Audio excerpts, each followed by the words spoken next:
Hello दोस्तों, आपका मेरे चैनल पे स्वागत है। आज हम करने वाले हैं कार्य पर 26 कक्षा 9 की है। विषय है सामाजिक विज्ञान। पाठ है आपका संविधान निर्माण, यानी कि हमें संविधान की ज़रूरत क्यों है। डेट है 7 सितंबर 2021।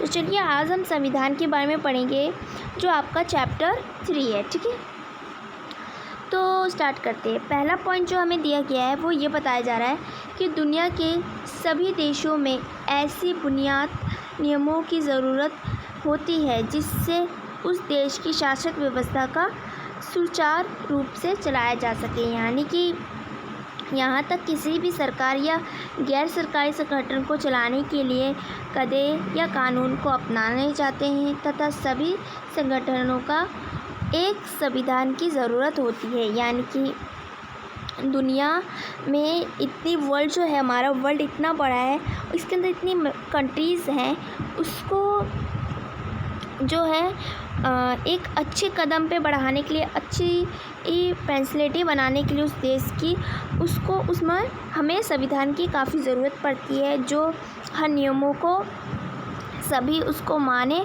और देश को अच्छे भविष्य के लिए संविधान हमारी मदद करता भी है। ठीक है, जैसे कि आप एक एग्ज़ाम्पल लेते हैं। ठीक है, शॉर्ट एग्ज़ाम्पल। आपका स्कूल है, ठीक है, स्कूल के अंदर टीचर्स होते हैं और स्टूडेंट्स होते हैं।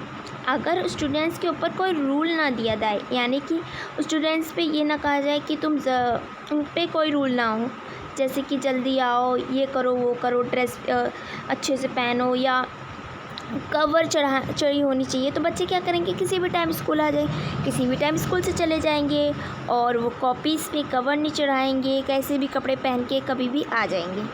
तो ये क्या है, उन पे रूल नहीं है। बट जैसे हम उन पे रूल लगा देते हैं, उनको एक अच्छी ज़िंदगी के लिए, कि उनको अपने देश के लिए किस तरीके से आगे बढ़ाना है, या अच्छी एक बुनियाद नियमों की ज़रूरत होती है हमें हर देश में, तो उस तरीके से जब स्टूडेंट्स पे एक रूल लगा दिया जाता है तो उसको भी हम एक संविधान कहते हैं। ठीक है, आगे है टॉपिक कि संविधान लिखित नियमों की एक पुस्तक है। यानी कि जो संविधान है आपका, आप गूगल पे अगर सर्च मारोगे संविधान बुक किस तरीके से होती है, तो आप देख सकते हैं। ठीक है, संविधान जो बुक होती है वो ज़्यादातर वकील के पास होती है। संविधान लिखित नियमों की एक ऐसी पुस्तक है जिनके नियमों का पालन देश में रहने वाले सभी नागरिकों को करना पड़ता है। भारत में संविधान ही सर्वोच्च कानून होता है। इस द्वारा जो नागरिकों के साथ कैसा संबंध है और जो नागरिक है वो का सरकार के साथ कैसा संबंध है, यानी कि जो संविधान है उसके द्वारा से पता चलता है कि जो नागरिक है, एक नागरिक के साथ वो किस तरीके से उसका संबंध होता है, वो तय करता है संविधान और नागरिक सरकार के साथ भी।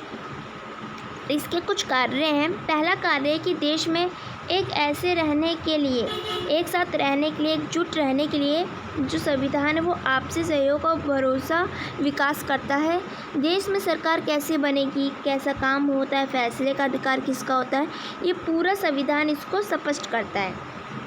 तीसरा है सरकार के अधिकतर जो सीमी रेखा तय करने तथा नागरिकों के अधिकारों को भी स्पष्ट करता है। यानी कि ये जो आपको चार टॉपिक्स दिए गए हैं, ये चारों संविधान का ही कार्य होता है। इससे भी ज़्यादा होता है बट आपको कम दिए गए हैं। अभी आपको बताया जा रहा है कि इसमें ये बताया जा रहा है कि जो सरकार होती है, जिस सरकार को उतनी ही शक्ति दे सकते हैं जितना संविधान में बताया जाता है, और नागरिकों का क्या क्या अधिकार है वो भी संविधान तय करता है। उसमें आपको बताया जाता है पूरे अच्छे एक्सप्लेनेशन से।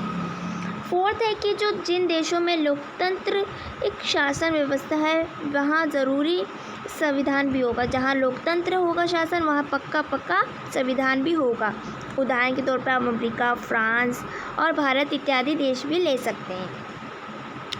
लोकतांत्रिक संविधान को मान्यता प्राप्त है। धीरे धीरे अब जो लोकतंत्र शासन है वो लिखित संविधान है। अब ये हर तरफ, हर देशों में इसको जो है अपनाने का चलन हो गया। अब इससे रिलेटिव कुछ आपके 5 क्वेश्चन हैं, चलिए उनको करते हैं। तो पहला है कि संविधान किसे कहते हैं।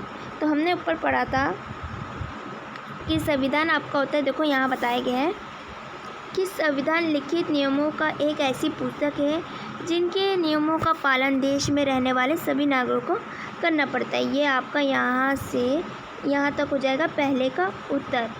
ठीक है।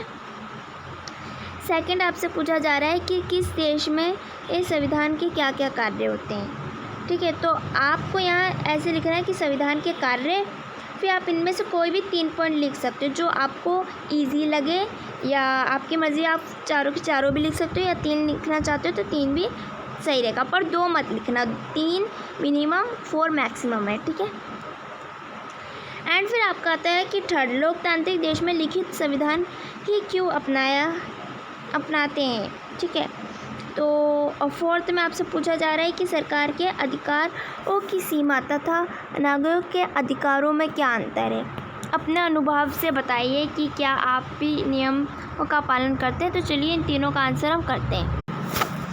तो आप इसमें लिख देंगे कि लोकतांत्रिक देश में लिखित संविधान को अपनाते हैं ताकि कोई भी अपने स्वयं के लाभ के लिए देश पर शासन ना कर सके। फोर्थ है कि सरकार के अधिकारों की सीमा तथा नागरिकों के अधिकार में क्या अंतर है। अगर आपको थर्ड वाला नहीं दिख रहा आंसर तो मैं इसको और छोटा कर दे रही हूँ। अब दिख रहा है आपको? आई होप अब आपको दिख रहा होगा क्लियरली। ठीक है, तो चलिए, तो फोर्थ में है आपका जो क्वेश्चन पूछा गया है वो ये है कि सरकार के, एक मिनट, अब आपको सही दिख रहा है ना। सरकार के अधिकारों की सीमा का अर्थ है कि सरकार किन शक्तियों, देखो यहाँ शक्ति का मात्रा आप लगा देना ऐसे करके। ठीक है, ऐसे तो शक्तियों का प्रयोग कर सकती है और किन शक्तियों का नहीं कर सकती। जबकि नागरिकों का अधिकार सभी मौलिक अधिकार जो संविधान में नागरिकों का दिया गया है। फिर आता है कि प्रश्न 5, अपने अनुभव से बताएं क्या आपने भी नियमों का पालन करते हो। हाँ, हम भी नियमों का पालन करते हैं, जैसे स्कूल के नियम, यातायात के नियम आदि। ठीक है, अगर आपको ये नहीं दिख रहा तो मैं छोटा करके दिखा दे रही हूँ। आई होप अब आपको ये दिख रहा होगा क्लियरली। तो अब हम आगे चलते हैं। ठीक है, मेरे चैनल को प्लीज़ सब्सक्राइब करिए, मुझे सपोर्ट की काफ़ी ज़रूरत है आपकी, तो मुझे सपोर्ट करने के लिए प्लीज़ एक सब्सक्राइब करें। सब्सक्राइब करना बिल्कुल फ्री है, मेरे चैनल को प्लीज़ सब्सक्राइब कर दीजिए, लाइक कर दीजिए और सभी दोस्तों को प्लीज़ शेयर कर दीजिए। अगर आप अपने दोस्तों को शेयर करेंगे ना वीडियो, तो मैं तो भी खुश हो जाऊँगी, बट शेयर करिए और सब्सक्राइब करिए। ऐसी वीडियो के साथ हम मिलेंगे वर्कशीट 25 में। Bye bye students.